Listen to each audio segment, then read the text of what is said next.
The number you have dial is kabayad na. Halos balayasin pa siya ng asawa niya. Hindi ka ba naawa sa tao, pre? Hindi ka na, wala ka na luoy aning tawanan, pre. Nangarap din. Matanda na daw siya. Napakaliit lang ng sinasahod namin. Bali, ito na rin yung huling mensahe namin sa... Hindi na kita taman.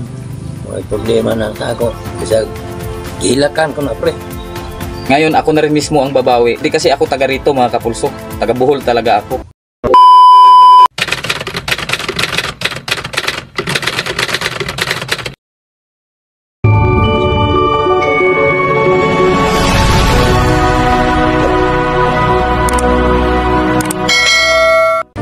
Hello mga kapulso, good day po sa inyong lahat, sa ating lahat mga kapulso. Isang mapagpalang araw na naman po sa inyong lahat. Sana'y nasa mabuting kalagayan po tayong lahat sa ngayon mga kapulso. Bali ngayon mga kapulso, naisip namin ni bro na nag-usap-usap kasi kami dito kanina kasi maninigsay sana kami kasi umuulan. Yung tubig napaka yung lubog ba yan sa ilog. Kasi ang lakas ng ulan kanina pang madaling araw hanggang ngayon lang medyo tumigil. Pero yung tubig napakalabo. Kaya dito na lang muna kami andito nang muna kami sa kubo ni bro. Hintay-hintay kami na luminaw yung tubig ba. Kasi mga kapulso, naisip namin, nag-usap-usap kami dito tungkol kay Hunter Jess Iloilo. Naisip namin na dito na lang siguro namin siya kausapin kasi ayaw niya talagang basahin yung mga chat namin sa kanya eh. Kahit na minsan nakikita ko naman naka-online siya. Yung account niya sa Facebook, mga kapulso, naka-online. Pre, ba't ba hindi mo binabasa yung mga chat namin? Pre, kitang-kita naman yung mga panahong naka-online ka, pre. Simula pa nung nakaraang taon hanggang ngayon napakarami ng chat ko sa iyo. Kahit ni isa hindi mo naman lang sinisin, hindi mo man lang binabasa. Yung mga messages ko ngayon sa iyo, pre, dito ko na lang sasabihin kasi hindi mo binabasa eh. Pag tinatawagan ka rin daw ni Pare Janjan, minsan nagre-ring. Tapos nag-ring ng isang beses, hindi mo sinasagot. Pag dinayal na niya ulit, ayun, unattended na.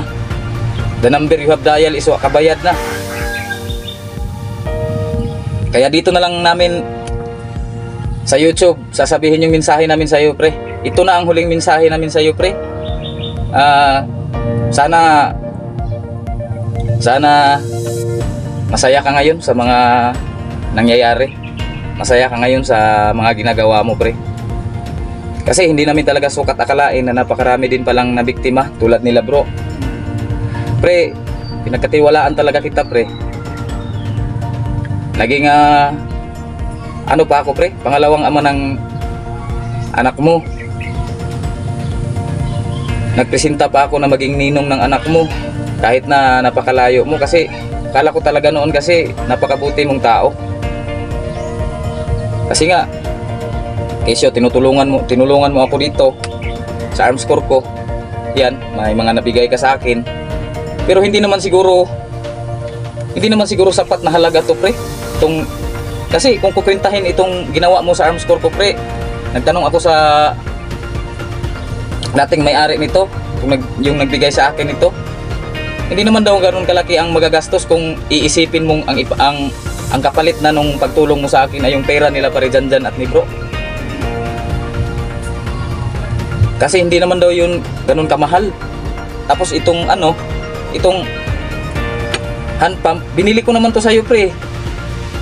Nakita ko nga yung presyo ng ibang hand pump sa online, mura pa kaysa sa dito sa hand pump na to. Ito sa binili ko sa iyo. Tapos yung 2 tangke ko ng CO2 binigay ko sa iyo para naman may silbing may kapalit ako sa pagtulong mo. Tapos matagal ko ding hinintay ito. Di ba, pre? Ganito na lang talaga ang huling mensahe ko sa iyo, pre. Namin, bro, sa iyo. Huwag kang mag-alala, pre. At si bro, hindi na lang daw niya iisipin yun. Kung totoo man daw na naghihirap ka talaga, kaya nagganito na ang ginagawa mo. Kasi sabi ni bro, yung sa kanya daw, ano na lang daw, charge experience na lang daw yun. Kahit na pinaghirapan niya talaga yung pera na yun, pre. Talagang napakahirap kitain ng pera dito sa amin, pre. Lalo sa mga trabaho namin dito, napakaliit lang ng sinasahod namin. Alam mo ba yung pera na yun, pre? Kaya napakasakit yun kay bro, pre, dahil hindi man yun kalaking halaga, inutang niya yun, pre. Ang pinambayad niya yung 13-month pay ng kanyang pinagtatrabahuan. 13-month pay niya, pre. Kasi yung inutang niyang pera na yun, may tubo yun. Talagang sinakripisyo niya yung kanyang 13-month pay. Halos palayasin pa siya ng asawa niya. Nung nalaman na yung 13-month pay niya, wala na pala, pinambayad na niya sa utang na pera dahil pinadala sa'yo. Isipin mo nga yun, pre. Kung gaano ka, hindi ka ba naawa sa tao, pre? Hindi ka na, wala ka na luoy aning tawana, pre. Napakabuting tao nito, pre. Napakabuting tao nito. Matagal ko ng kaibigan to. Kahit mahirap to, pre, pag nagkailangan ako ng tulong, tinutulungan ako nito, pre. Halos doble kayod nga ito. Nagtatrabaho pa sa munting palayan niya. Sa gabi, pagka umaga, nagwi-welder pa to. Nagtitiis sa hirap to, pre. Nangarap din na kahit na di masyadong maganda, basta magkaroon naman siya ng hindi kagaya nitong foot pump, kasi matanda na daw siya. Masyadong nakakapagod na daw talaga mag-pump nitong foot pump. Hindi talaga namin sukat akalain nung unang video, pre, na ang dami-daming nag-comment doon na naging biktima mo rin pala. Grabe ka naman, pre. May nag-comment pa doon na 3 taon na daw. 3 taon na daw. Hindi mo daw talaga pinadala yung unit niya. Tapos yung pera niya, hagbay ra. Fully paid na. So nung mga panahon pala na nagka-deal kayo nila bro at ng kumpare ko, may niloko ka na pala nun. Tapos endorso pa ako sa'yo. Na kung naghahanap kayo ng isang magaling na gunsmiter na mura, ini-endorso pa kita. Kung nabasa mo, alam ko pre, nakita mo yung video na yon. Kasi alam kong nanonood ka palagi. Nakikita ko rin ang account mo sa YouTube na naka-online. Doon sa mga previous video mo na may nabasa pa ako. Mga previous video mo nung mga nakaraan pa, may nabasa pa ako mga latest comment doon na nireplyan mo. Yung mga nagtatanong, nag-i-inquire, nire-replyan mo pa pre. Nakita ko pa, bagong-bago pa, nireplyan mo. Sinabihan mong kontakin ka sa Facebook. Hanggang ngayon, tumatanggap ka pa rin pala ng trabaho. Tapos yung noong mga tinanggap mo, hindi mo na, ano ba yan pre? Ako lang talaga natatakot dyan sa ginagawa mo pre.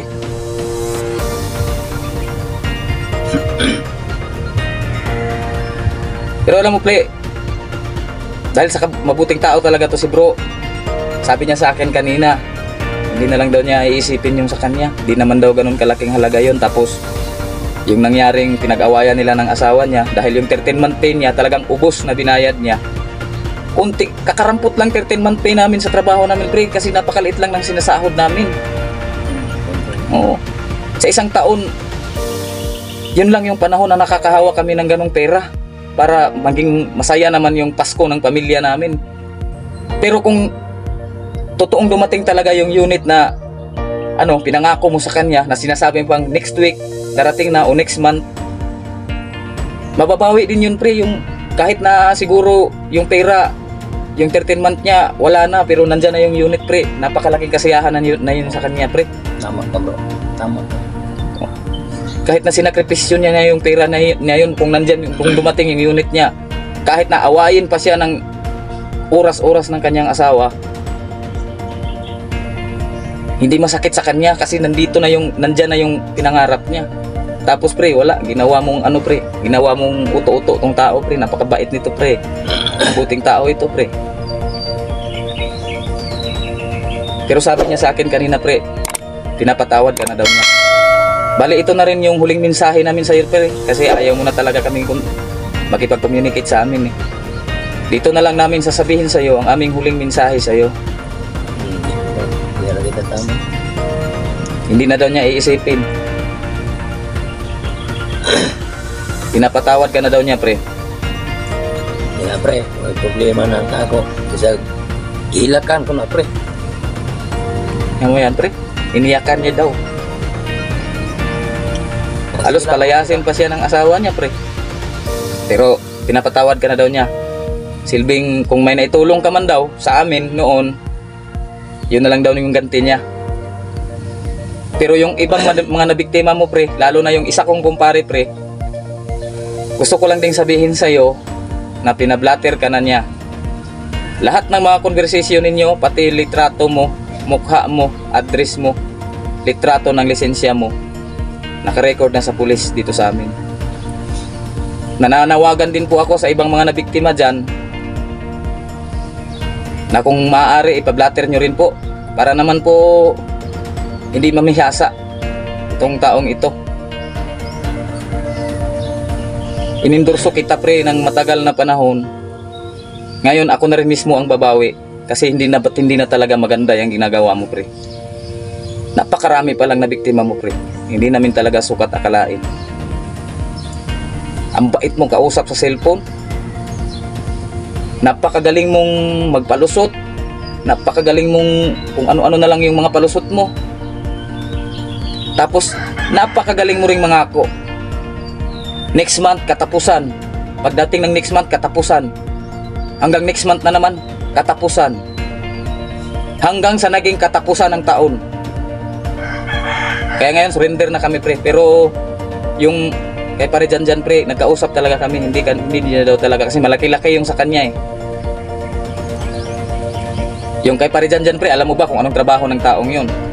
Isang ordinaryong barbero lang din yun dito sa amin, pre. Mabuting tao din yun.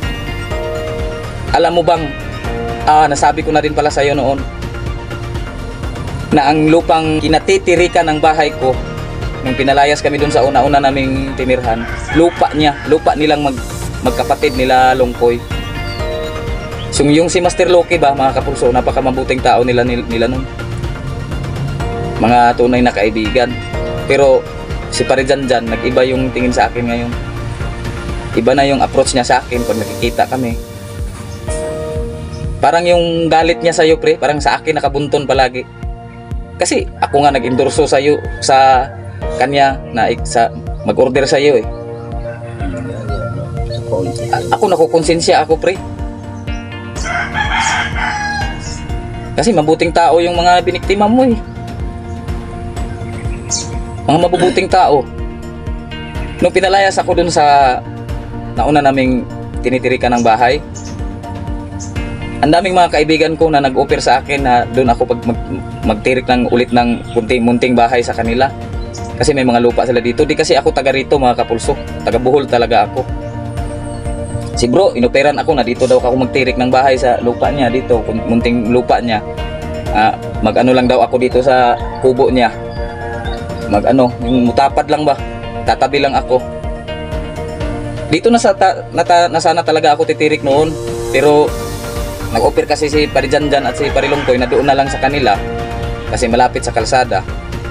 Ayaw din naman daw nilang malayo ako sa kanila kasi nga iniisip nila akong parang kapatid na kaibigan, pre. Parang kami ni bro.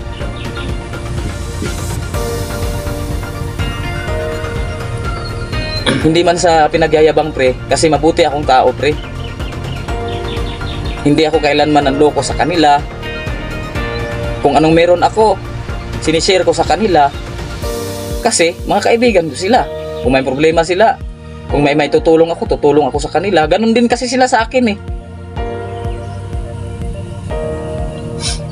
Inaano lang namin yung isa't isa. Kung sino yung kailangan tulungan namin. Pero ikaw, pre, akala ko ganun na kaibigan ka eh. Pero iba pala yung nasa puso mo. Iba pala. Akala ko ganun kang kaibigan sa amin eh. Kahit na malayo ka, pinagmamalaki kita dito. Tapos ganito ang ginagawa mo.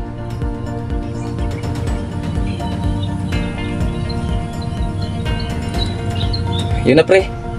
Yun na yung huling mensahe namin sa'yo. Sana yumaman ka dyan sa ginagawa mo, pre.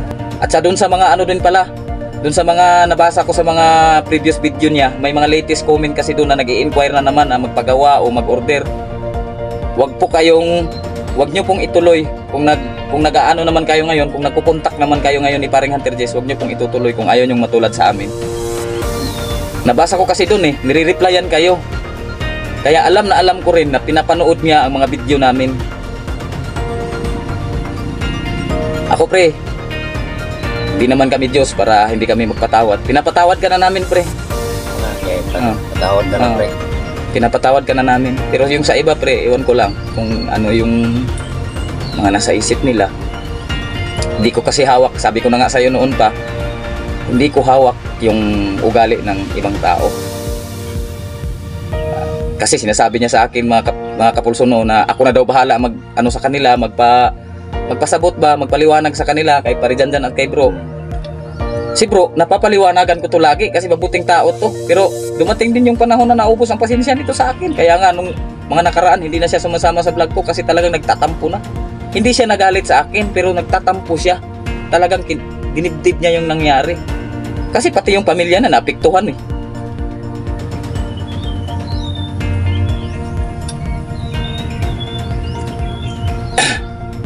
Basta pinapatawad ka na namin pre. Basta panawagan ko din po sa inyong lahat na mga nabiktima niya. Gayahin niyo po yung isang kumpare ko kasi wala na akong pakialam kung galit talaga siya sa akin. Basta dito hihingi din ako ng tawad sa iyo pre, Parijanjan, pasaylo ako pre. Nga isa ko sa nahimong hinungdan nga naingon na anak ka. Ako gyud hinungdan. At sa inyong lahat din yung mga nabiktima na yung nabiktima ng dahil sa pag-iendorso namin ni bro, yung mga pala namin, masugid na tagapanood, tagahanga namin ni bro, na nag-order din sa kanya dahil nga endorso daw ako sa kanya, kaya ganun yung nangyari, naging biktima din daw sila. Patawarin nyo rin po kami, patawarin nyo po ako. Hindi naman kasi namin po alam na ganun yung mangyayari. Ganito yung kalalabasan ng lahat. Basta huling panawagan ko din po sa inyo, ipablatter nyo rin po para kahit papano kahit na hindi man maibalik yung mga pera ninyo, yung mga pera nila, at least maging blacklisted na lang siya sa mga pulis. Kasi sabi niya sa akin noon, may mga din daw siya mga bayaw din daw siyang mga pulis, yung mga relatives ba ng mga pulis. Ewan ko ba, mga relatives niya, mga pulis, mga alagad ng batas, pero siya mismo gumagawa ng labag sa batas. Yun lang po mga kapulso. Bali, ipapakita ko na rin po sa inyo itong aming ginawa sa aking arms core mga kapulso. Lubusin na lang natin dito sa isang video natin na to. Itong arms core ko po mga kapulso, bunga nga ho na nga hindi na po tayo makakapag-upload ng hunting, ng pest control hunting ng mga ibon. Hindi na po kasi tayo mag-hunting ng ibon mga kapulso. Kaya itong arms core, ginawa ko na lang tong pangtiksay mga kapulso. Ayan. Bali pinalitan ko lang to ng barrel mga kapulso. Naghanap ako ng mga barrel na mga medyo hindi na masyadong maganda yung mga tama sa pellet. Nakakita ako may naibenta sa akin. Itong barrel na to, binili ko lang to ng 500. Arms core din siya mga kapulso pero sira na kasi napabayaan na daw nung may-ari doon sa kanila kasi nagpunta na siya sa malayong lugar. Pinapuntahan niya sa akin kung nandun pa daw. Wala na pala yung arms core niya. Ano na ba? Yung sira na lahat, nagkahiwa-hiwalay na yung mga pyesa. Kaya itong baril nakita ko nasa nila, lutuan nila, ginawa na tong mga kapulso. Ginawa ng sugangan ba? Yung kalan ba, patungan ng kaldero. Pero hindi naman, tiningnan ko siya, okay naman yung ilalim niya, yung groove niya, kagaya siya nung original na nito, baril nito noon. Hindi ko kasi talaga pwedeng gamitin yun ng pangtiksay mga kapulso kasi sayang, maganda yung tama nun At yung nagbigay din sa akin nun, yung amo ko, yung nagbigay sa akin itong arms core, sabi niya sa akin napakaganda nun ng tama nung baril na yun. Kaya mahigpit na pinagbili niya sa akin na wag ko daw talagang babalahan ng kung ano-ano yung mga pangtiksay. Kaya naghanap talaga ako ng paraan para maipantiksay ko itong arms core mga kapulso. Kasi itong foot pump ko, yan, sinubukan ko itong ayusin. Yan ito yung lumang foot pump ko mga kapulso. Kung naalala nyo yung mga naunang vlog namin. Yan napakarami ko ng dito, nadali, maibon man o isda noon. Pero napaka ano na talaga niya mga kapulso. Sinubukan ko siyang ayusin ngayon, pero hindi na talaga madala mga kapulso. Kasi yung crack niya, kakasulda ng kakasulda. Nag-ano lang, tumatakbo-takbo lang ba. Nasulda ko siya, ngayong bago na naman, sinulda namin ni bro. Na okay na siya, pumutok na. Bumigay na naman ulit. Kaninang umaga, bumigay na naman to. Kaya, wala na namang hangin, no? Wala na talaga, wala nang pag-asa talaga itong foot pump na to. Napakaraming crack na kasi nito mga kapulso, dito sa tangke niya, saka dito sa malapit sa barrel. Napakaraming napakaluma na rin kasi nito, mga nasa 30 to 35 years na rin siguro ito. Napakalumang Estrella Parco nito mga kapulso. Ayan. Medyo mataas na panahon din na nagserbisyo ito sa amin. Maraming nadali na rin ito, mapaisda man o ibon noon. Ngayon nag-retire na talaga siya, kaya napilitan na talaga akong gawa ng paraan itong aking armscore na gawing pantiksay mga kapulso. Ayan, yan na siya, nakaset up na siya. Bali isi-zero na lang namin to mga kapulso, kasi susubukan kong i-ano to mga kapulso, gagawin natin itong pantiksay na may scope, tapos with side cam para makita nyo yung mga patama namin sa isda ba. Subukan ko lang kung okay ba. Bali isi-zero pa namin ito, kakalagay lang namin itong ano niya, yung rulyuhan, yung kanyang yan yung bala mga kapulso. Tsaka yung kanyang rulyuhan, yung mga PVC na rulyuhan ng PC ba, ng credit ba. Awa na lang tayo nito mga kapulso. Maraming salamat po sa inyong panonood mga kapulso, at abangan nyo po yung aming susunod na mga adventures ni bro, yung aming mga paniniksay na naman. Papakita po natin sa inyo yung mga patama namin sa isda.